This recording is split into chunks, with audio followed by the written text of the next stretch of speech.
Hello, everyone, and welcome to this month's webinar. My name is Michael Santasuso, and I am here with Alex Markov, CEO and co-founder of Red Key Solutions. Alex is an IT security expert and will be leading today's webinar. Today's topic, 10 things you need to know about cybersecurity in 2020. We will take you through 10 practices that can greatly reduce your risk of becoming a victim of this type of cyber terrorism. Thank you once again for joining, and now here is Alex Markov of Red Key Solutions. Alex? Hey everybody, how are you? So let me start just with a quick introduction, just a little bit about me. I started with technology in 1992 when I got on the internet and have done nothing else since. In 2002, I founded a small IT consulting practice, merged with another practice in 2009, and we have been growing for 17 years straight. And Mike is just a general techie at heart who's been with us, and he's organizing and helping tell the story of Red Key Solutions. So let's dive in. There'll be questions and Q&A section at the end of the webinar, and please just add them into the chat. So this webinar is about cybersecurity. So we're going to start with who's actually doing the hacking and why are they doing it. So we break it down to 4 categories. Hobbyists, which are techie kids and general hacker buffs that do it as a challenge. They do it to cause chaos as a kick. There's thieves that are specifically creating attacks to trick people and steal things like direct deposits, gift cards, wire transfers. There's organized crime, so it's a step above thieves, which is professional criminals and organizations that are different syndicates that have started moving into the internet for new sources of revenue because the traditional sources of revenue have been minimized over time. And then bad actor states. So there are large states that are being funded by large budgets going out there stealing intellectual property and causing other chaos for strategic reasons.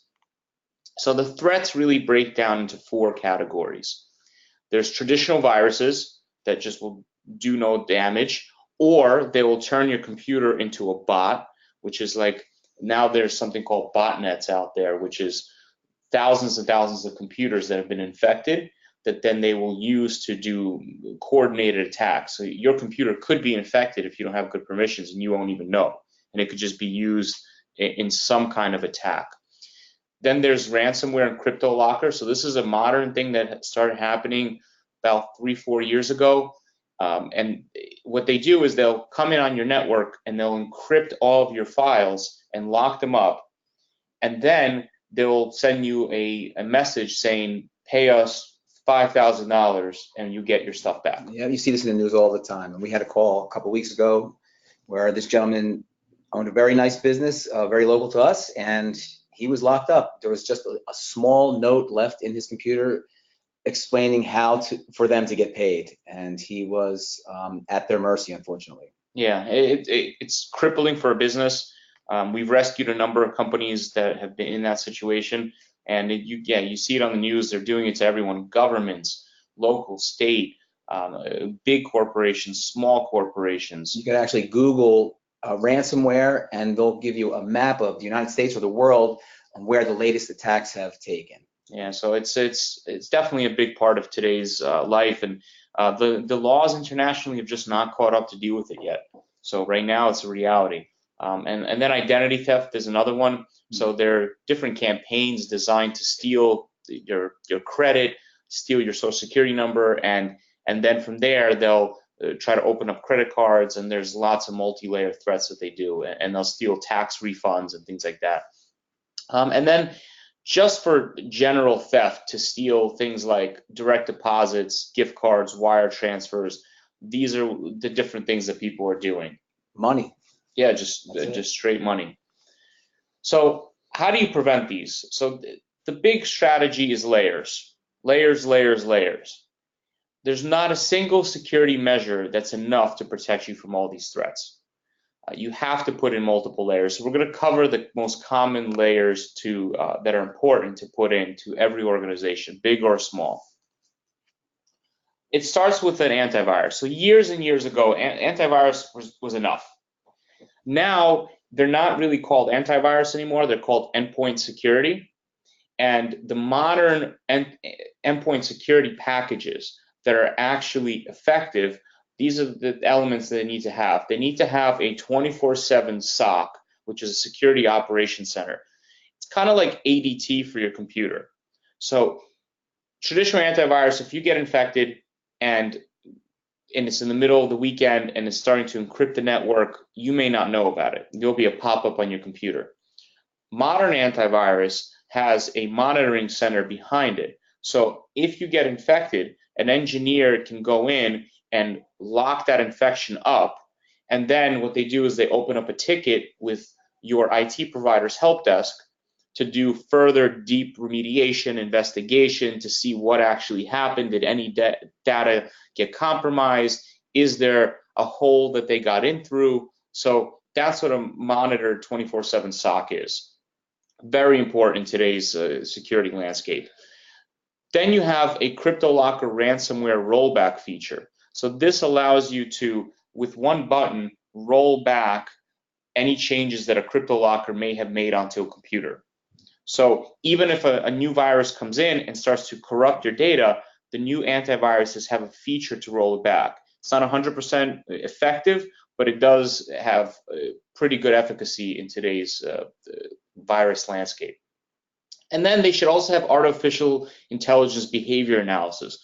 So old school antiviruses would just block viruses they already know about. The new antiviruses, the way they function is they will study the behavior of what's happening on the computer, and if it's malicious behavior or behavior that's not predicted in the norm, then it will start to block that. So very important, you need to have a modern antivirus. And there's like 3 or 4 modern ones, but they're not ones you've heard of, like the McAfee's and Norton's from back in the day. Right, it'll start blocking it until we can get one of our engineers to intervene to see if it's an actual threat. Correct. Next, you need to have a firewall, and it has to be a next generation firewall. It can't just be an internet router. It should have network virus scanning. It should have web filtering, so it blocks you from certain websites. Sometimes it could be a little frustrating, but it's critical. The hackers are constantly trying new things. It needs to be able to isolate infected computers. So even with all the protections, computers can still sometimes get infected by some kind of new threat. And a modern antivirus needs to be able to just lock that computer up into like a little bubble on the network. So this computer can't go and start infecting the servers, other computers, and things like that. It needs to also be centrally cloud controlled, because if you just have just a standalone firewall, it's not as powerful as one that's part of like a general hive of other firewalls that learn from each other and get updates constantly pushed to them. And it also needs to have artificial intelligence. It needs to watch the network and be smart enough to recognize that something looks off happening on the network. So extremely critical. Next is Office 365 security. So a lot of threats come in through email. And then what hackers are doing now is they're targeting Office 365, your email, SharePoint, OneDrive, and all of these different features that are in the Microsoft Cloud and that have Microsoft backup, but it's not really robust and it's really difficult to access, and often you have to contact the call center. And you should have advanced spam filters. So Microsoft spam filter out of the box is very basic and not configured, so that needs to be configured correctly, and then ideally have the advanced spam filter or another third party. You should have an external email flag, so any emails that come in from outside should be flagged that they came in from outside, because what hackers are doing is they're mimicking like the CEO or the CFO of companies, and it's very, very easy to do, and they're emailing in saying that they are the CEO or the CFO and asking for wire transfers and things like that. And definitely have third-party backup, so don't rely on Microsoft's backup. Their system is not really designed with a modern backup in place, and definitely have user security training. Yeah, this is a high-end area because you have an unsuspecting employee I don't know how many employees you may have, but some have more than others, and somebody might click on the wrong thing, and this is just another layer of security to protect your company. Yeah, absolutely. The other very critical, important thing to have is multi-factor authentication, MFA. So you should have MFA enabled for Office 365, remote tunnels. And what MFA is it pops up on your phone saying that a website is trying to access. Or if you've accessed your bank recently, they'll send you a text message with a code. That's not as secure because somebody could technically override that text message, get your cell phone switched to their cell phone plan, which has been happening. So that the most secure MFA is in an app on your cell phone, but it's something that is not tied to your cell phone carrier, like a Verizon or an AT&T, because those companies are much easier to trick, just calling their call center and just trying to go through the prompts or convince just a regular call center employee to switch a cell phone SIM card. Yeah, and keep in mind, it's just another layer of security because these criminals are out there thinking outside the box on ways to get in, and this is just another layer of protection once again. Yeah, so if you enable MFA and tie it to your individual cell phone, that means they can't actually get into anything unless they also have your cell phone. So that's an important, this is like 99% of the protection you would need for accessing accounts. So Office 365, you should have MFA, remote access tunnels, so Screen Connect, Log Me In, remote desktop services. All of these things need to have MFA, critical. And if you don't have it, reach out to your IT provider and schedule time to roll it out and start to use it. Email marketing systems, so Constant Contacts, MailChimp, HubSpot, we've seen those systems get compromised, and they email the entire client list of a link to a virus. If you have any CRMs, Salesforce, Sugar CRM, HubSpot, those systems have been getting compromised, and you should have MFA on them. File sync and share, things like Dropbox, Ignite, Box, your Google account for your Gmail, but the Google account that you're using to sign into your Google Chrome or your Firefox, where you have saved passwords, those should have an MFA. Your actual password manager and your website and domain registrar, also extremely important. So if your website and domain are not managed by your IT provider, which will have MFA on that, you just have a naked username password to log into your website and your web host or your domain registrar. If there are threats happening right now, well, they'll come in, they'll steal your website, which basically takes all of your email down, takes all of your website traffic, and they try to charge you $30,000 to get it all back. And what options do you have? Your entire business is built off of this one domain name. It's critical. So multi-factor authentication.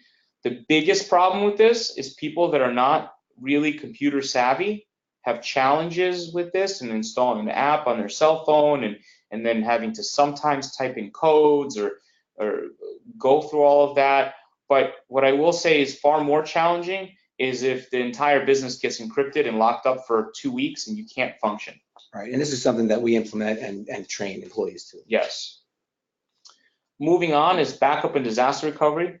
So backup disaster recovery is critical to recover from ransomware CryptoLocker. Sometimes it will come in and they will get through layers of security and encrypt the business. We've seen it a couple times with people that have big security in place, something new, a new angle that the hackers have come up with. And also for different real disasters that occur. So this picture in the background here is actually Lower Manhattan 2 days after Hurricane Sandy. That is the Freedom Tower back there. And so even the biggest city in the world has dealt with disasters that have taken it completely down. So definitely having a real robust backup disaster recovery system is important. And that's 2 days. That's New York City. I can't even see the Freedom Tower from this picture. Yeah. It's in the dark, and that's a lot of time. It's wild. Yeah, and then the other two things you need to start to think about is RTO and RPO. So RTO is recovery time objective. So that is the duration of time it should take to restore all your applications and systems after an outage. So you need to start discussing this with your IT provider to understand how long will it take to get things up. And then the RPO is the point at which you want to restore your data after a disaster. So let's say your network room gets hit by a major fire and your servers are down. When is your last backup? And you need to understand that and understand, is that enough time? Is that acceptable to lose, let's say, 5 hours of data or less or more? So you have to really understand that. You should also make sure that all your shared drives and databases and all the servers are backed up into the cloud. Your Office 365 and your SharePoint needs to be backed up, which we already mentioned. It needs to be automatic and also tested, and it has to be compliant. So if you're in a compliant industry, you have to make sure that your backup itself is compliant, because your main data center and servers and everything could be compliant, but where you're backing up may not be. And final point is, again, never forget Hurricane Sandy. Moving on is the passwords. So don't write passwords on a Post-it note. That's step number one. Don't leave that on your desk. Password. People have cleaning people. People have other username team and members. password. Yeah, don't put username and password on a Taped Post-it to the note. keyboard. I've seen it many times. Don't reuse your key passwords, especially for email and computers. Your email should be your sacred, unbreachable spot, because everything is tied to your email. So don't reuse that one password anywhere. Because what winds up happening is people back in the day would use their password on all their shopping websites and everything. And a lot of those websites have far less security than your banks and other places. But if they get in, like an internet forum or something, they'll get that password and they'll try it on thousands of websites at once. And if it's the same password, then they know and they'll get in. Everything's compromised. And everything's compromised. Have a strong password. So 1 capital, 1 number, 1 symbol, and 8 characters. But it doesn't have to be 40 characters and something impossible to type, say, and work with. Make it reasonably strong, ideally not a dictionary word or something strong, stronger than just a simple, word password, which we've seen. We still will take on accounts and their passwords are password. Password 1. Yeah. Yeah. And then use a personal password manager, also very important. You should have a password manager that is easy to use, that is accessible on your apps. So 1Password is our preferred solution for that. And have a company password manager. So we use MyGlue for all different passwords. A lot of our clients use MyGlue. It's a great, compliant, secure password manager, but there's a lot of them out there. So you should have that because you want to make sure that your passwords are protected, and then it's easier to share among your company. And then if somebody leaves your company, you can see who at one point had access to that password. And then definitely enable MFA for your password manager. So it's key. MFA is probably one of the most important things that you can do. Critical thinking is another very important thing, because no matter how many times we do this webinar or tell people, a week later there'll be some kind of other new threat. Scammers are constantly trying new angles. Be careful where you click. Be careful who you give your private information to. If it sounds too good to be true, it probably is. A lot of times they're putting out this bait of something that really looks amazing, and then you click it and you're compromised, or they get just a little bit more of information about you. And it looks real. It looks like somebody that you know. It looks very real. I almost fell for these scams myself, but caught myself. Yeah, it's tough, and they're constantly trying new angles. Another important layer is patches and updates. So if you ever see pop-ups on your computer for different updates from like Adobe, Java, Flash, first of all, if you have a good, proper IT provider setting things up, a lot of those pop-ups you won't even see. They'll just be done in the background. But if you see Windows updates and things like that, make sure that they run. Make sure that you don't leave your computers unpatched, because what the hackers do is once a patch is released, they go in and reverse engineer it and see where the threats and the holes that were closed, and then they create a virus to go after those threats and holes. And and then they'll send that out to millions of people. And those that didn't get the patches, they're susceptible to that. And depending on permissions, your IT security partner should be taking care of all these patches on the back end. And again, depending on the permissions, you should not be able to update anything without contacting them. Yes, agreed. And your IT team should also be rebooting your computers weekly to make sure the patches apply and stick, because a lot of the patches do need a reboot to stick properly. Another important layer is a solid IT team. So all of these layers are actually researched, planned, installed, and maintained by your IT team, whether it's an in-house IT department or a third party. So don't try to do this stuff yourself. I'm a security specialist, and I've been doing this my entire life, and I still wouldn't do this better than the people that we have here that are dedicated to cybersecurity. And my time is worthwhile more in strategy and other elements. So don't try to do this yourself. If you're a small company, and if you're an in-house IT department or an in-house IT director, and you should really have an additional partner to stand with you for that. Absolutely. A lot of companies have one IT guy. I hear it every day. We have an IT guy, but is this person experienced enough to take on these new threats that happen every single day?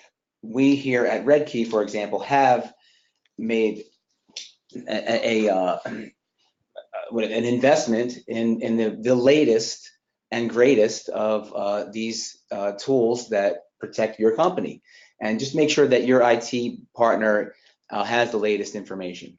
Yeah, and we have dedicated people towards that. So you should definitely have that in your organization or work with a partner that has that.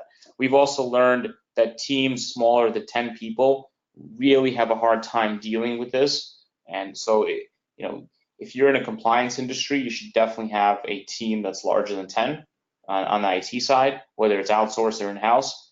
Experience also really does matter. So experience matters for compliance, and it also matters for managing a network. So we've been doing this for 17 years, and we really have seen it all. And we are interacting with other IT partners across the world and sharing stories. And I can't imagine if we only got into this a year or two ago. It would be very difficult. So experience really does matter. The investments that people make in the tools matter.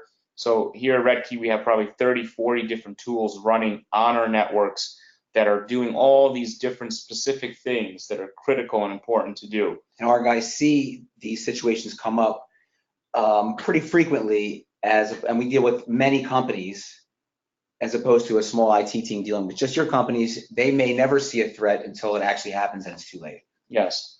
And then specific compliance experience is also extremely important. So if you're under HIPAA, DFS, and other different types of compliance out there, you need a IT partner that really understands that. You should have consistent rhythm for strategy meetings as well, time to sit down with your IT team and review risks and review what could be done and what the roadmap is. Be proactive with it. Don't just be reactive. And your IT team also needs to be protecting themselves. So if your IT team is basic and they don't have a security focus, then they're probably not protecting themselves. And IT teams themselves are a massive threat in today's landscape. So those are the first 9 layers are really critical. There's a ton of other layers. The first 9 is about 99% of what you need. Other notable mentions is cyber insurance. You should definitely have it. Another point is it's not that hard to implement those first 9. It does take a little investment and a little bit of will. Being secure is definitely a great feeling, and being unsecure is something that will keep you up at night. And if you're in financial services, healthcare, government, compliance is critical. Breaches and penalties can cost millions. You should be serious about it. And we're going to have upcoming specific compliance webinars for healthcare, financial services, things like that. And other important things you need to have is SIM, SOC, encryption, especially if you're in compliance industries. So those are going to be for other webinars in the future. But the first 9 are easy to do, and you can implement them very quickly. So thank you. We'll have a couple of questions right now. A couple of people will ask some questions in the chat. Mike, can you give me some?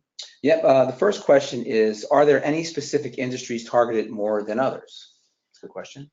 Yeah, so specifically, I think industries that deal with a lot of cash that move between their companies. So industries that do that, definitely financial services, real estate construction, where people can intercept wires, or like general contractors, they deal with a lot of cash because they're then paying out the subs. Those industries are targeted aggressively. People in property management that are managing bank accounts for lots of buildings and properties. And it doesn't necessarily mean the size of the company, but how much cash flow is coming through that company. Yeah, it could be a 10-person company, but they're dealing with managing bank accounts for lots of other businesses. And then companies that deal with personal information, healthcare and other companies. So those are the ones that are primarily targeted, but every company, if you're on the internet, there are hackers that are scanning the internet landscape 24/7. And they don't care if it's $500 ransomware or if it's $500,000 ransomware. They're gonna get whatever they can because it's not costing them anything. Yes. So if you're a small company and they lock you up for a week and they want to charge you $1,000, all right, so the ransom may not be crippling to you, but for them, they'll still make, that's still a great paycheck for them. Sure. But for your, it's not just, it's for your business, it's not really about the ransom all the time. It's about the time that you lost not being able to service your clients and function and operate. So that's key. Any other questions? Yeah, we had a couple more. The next one is, where do I get cyber insurance? So cyber insurance would be a rider that you add onto your insurance plan. So you should reach out to your insurance broker. If you don't have a great broker for insurance, you can reach out to us. We can refer you to who we use for a lot of our insurance needs and our clients. And definitely you should have it. It's something that could protect you. It's not extremely expensive, and it's really critical. And these companies have been successful in decrypting files, and where you don't have to pay any ransom. And then paying for ransom if in the really unfortunate event that some new ransomware blows through and gets your information. They can negotiate how much you have to pay to, so these companies do that. So, all right, the next question is that it says, so we are not a client. How do I convince the decision makers to implement these security elements?